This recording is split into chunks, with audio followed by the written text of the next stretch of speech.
We will compel the intelligence community to give Congress the information that we need. We'll compel the intelligence community also to speak plainly to the American people. Because, Dana, this information, this intelligence paid for by taxpayers doesn't belong to Donald Trump. It doesn't belong to the intelligence agencies. It belongs to the American people. That's Adam Schiff, head of the House Intel Committee, talking about the move by the Director of National Security to end in-person briefings to Congress on election security, of all things. The White House says it's making the move to prevent leaks, but critics point out if it's in writing, it's even easier for it to leak out. Now, this all comes as U.S. intelligence agencies continue to warn that the Russians are still trying to meddle in our election. That's not the only controversy on Capitol Hill, of course. Another round of stimulus is stalled, even though tens of millions of Americans are out of work and struggling to make ends meet. Guess who the White House is blaming? Well, if you said Democrats, you'd be right. Here is the President's Chief of Staff, Mark Meadows. I had a conversation with Speaker Pelosi, and even on her $2.2 trillion counteroffer, she can't tell the American people nor me what is in that. She puts forth a number, suggests that she came down, and yet she's willing to turn down $1.3 trillion of help that goes to the American people because she would rather them have nothing than to give way on what her fantasy objection might be. All right, I want to bring in our guests to discuss this and more. Congressman Tom Malinowski, Democrat from New Jersey, and he served on both President Clinton and Obama's national security teams. And I'll start out right there, Congressman. I think Congressman Schiff did a good job explaining that it's not the White House to decide as to if they'll share the intelligence or not. But just talk about the craziness. Isn't the job of Congress to be advised as to what's going on in terms of threats to national security, in this particular case, elections?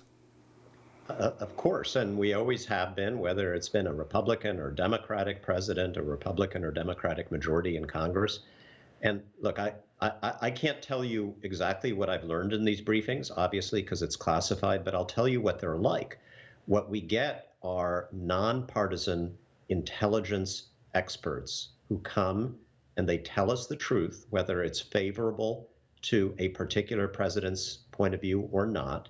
And then they take questions and we can actually draw them out. And I think this is what the administration is afraid of. It's not leaks, because as you mentioned, a written product can leak as well. It's that they want to control, the political appointees want to control what we are told. They do not want to expose us to the career, patriotic, nonpartisan intelligence professionals who might actually tell us what's really going on.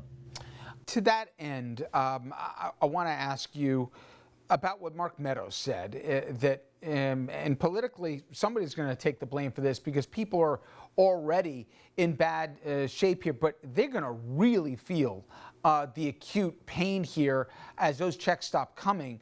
Where are we right now in terms of some deal to get relief for these people? And is he right here that Speaker Pelosi's holding out for the perfect deal instead of taking a good one? So remember, Richard, 3 months ago now, we passed a bill in the House of Representatives, the HEROES Act, 3 months ago, anticipating this, that takes care of everything that the economy needs right now. Now, you can say it was too generous. It was $3.4 trillion. That's fine. We're coming down from that. We've more than met the White House halfway in terms of their offer, and they haven't budged 1 inch. I think most of my constituents understand that a compromise means you meet somewhere in the middle. And I'm willing to meet in the middle. I'm willing to give up a lot of the stuff that I wanted to see in the HEROES Act, but it can't just be take it or leave it, which is where they're starting. And one of the things that they totally left out in their proposal, which is vital to New Jersey, is that we get some relief for our state, county, and local governments that are bleeding revenue. What I don't get politically is obviously the president doesn't care about deficits or debt. He was running more than $1 trillion before we even learned the word COVID on a year basis. Why do they not want to fund the states? I don't understand politically where's the benefits. They're not fiscal conservatives, so why start there? I think they're still trying to divide America into blue and red states, and they've got this weird notion that this is a bailout for so-called blue states, even though you talk to any Republican senator or member of Congress from Louisiana or Tennessee or Kansas, they're hearing exactly the same thing from their mayors, from their local governments that I'm hearing here in New Jersey, which is that we need some help because we have to balance our budgets in small town America and still pay our bills. If rank and file Republicans and Democrats could sit down and negotiate this, we would have a deal today because it's so obvious what the deal should be. It's right down the middle. We have a White House with Mark Meadows, who's, remember, is a Tea Party guy who has spent his entire career breaking, not making deals at the negotiating table. For some reason, Mitch McConnell is out of this. He's not negotiating. That's the problem. And hopefully in the next couple of weeks, it gets resolved because we all know what the compromise looks like in the end. I want to go over a few crazy things, one of which is, and Joe Biden today brought this up, Bountygate. I mentioned your bona fides before you even joined Congress, but in what bizarre universe do we have the Taliban being funded by the Russians to kill our servicemen, and the president won't even ask his Russian counterpart to either explain what was going on or to condemn it or just to even bother to be curious about it? And I can't believe there's not more Republican colleagues of yours that are insisting to get to the bottom of this as well. This, to me, would seem to be a nonpartisan question. Yeah, it should be a nonpartisan question, but for some reason, they just get terrified when it's Trump. They go mum. They're not going to defend it, but they're not going to criticize him.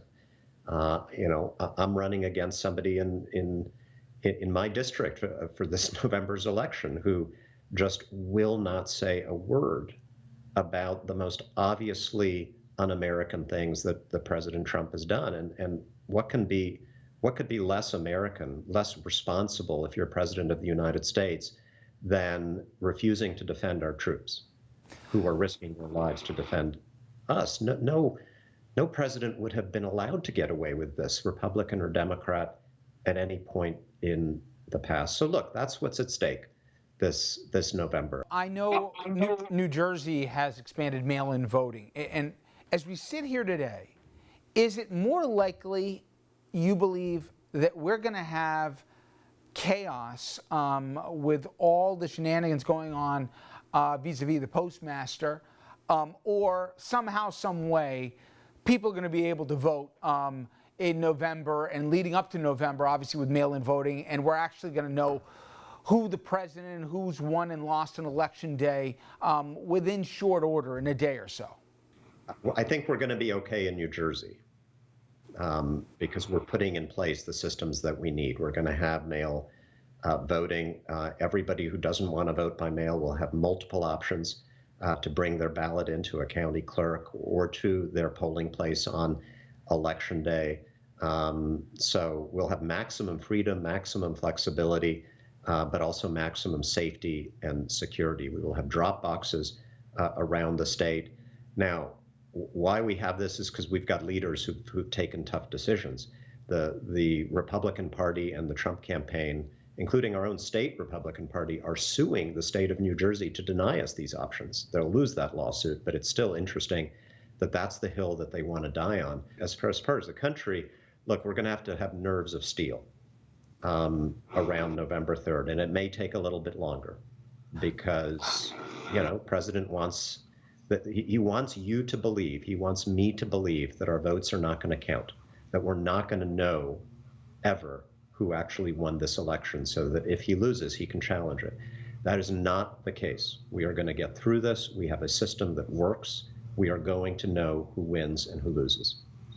Again, in the world of the bizarre, and I applaud you for it, but you, along with a Republican counterpart in the House, have co-authored a bill here that would formally debunk QAnon, and hopefully the House will take it up and you'll get a full vote on this. But the issue that 4 years ago, that we all knew once the election happened, we were going to be in a different place. But did you think that the girders of democracy would have ever been threatened by a guy like Trump as much as they have been? I didn't. I mean, I thought he would try a lot of things, but we had such a stable form of not just government, but all the institutions, that he never would have been able to get remotely as far as he has to really jeopardize things that we've taken for granted. Yeah, well, that's the lesson I think we're going to take away from all of this, that you can't take democracy, even in our country, for granted, that it's on us, it's on our shoulders to defend it always. And that's a good lesson. I think we will be stronger for having been through this.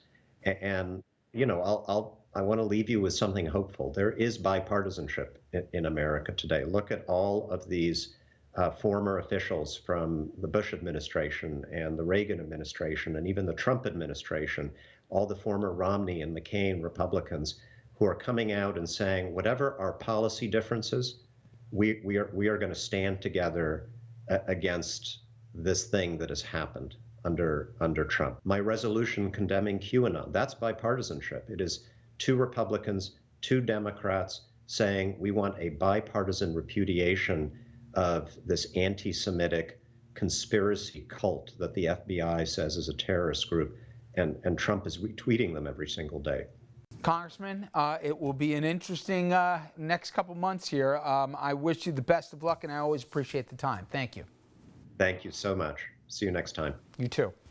Now, when we come back, you heard the congressman just talk about bipartisanship. Well, a lifelong Republican who's now making his life's work to defeat Donald Trump, a founding member of the Lincoln Group, one of the most aggressive anti-Trump groups out there. He'll join us after the break.